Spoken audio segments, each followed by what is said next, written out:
তুমি কিসের মায়ায় পড়ে জীবনটা কাটিয়ে দিচ্ছ, যেখানে প্রতিটা সেকেন্ডে সেকেন্ডে ফুরিয়ে যাচ্ছে আমাদের জীবন।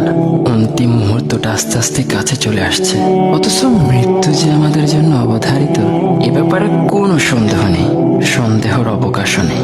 কারণ দ্ব্যর্থ কণ্ঠে কোরআন নিজেই ঘোষণা করেছে, কুল্লু নাফসিন যায়কাতুল মাউত, নিশ্চয় প্রতিটা প্রাণীকে মৃত্যুর স্বাদ আস্বাদন করতে হবে। ভাবতে পারেন একদিন আমরা সবাই চিরদিনের জন্য বিদায় নিব, ছেড়ে দেব এই রঙিন দুনিয়া। অন্য সবার মতো আমাদেরকেও গিলে খাবে এই মাটি।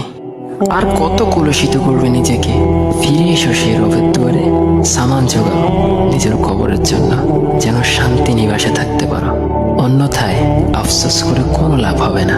তাই জীবনের শেষ সময় আসার আগে প্রস্তুতি নাও। একটা কথা মাথায় রেখো, জন্মটা যখন হয়ে গেছে তাহলে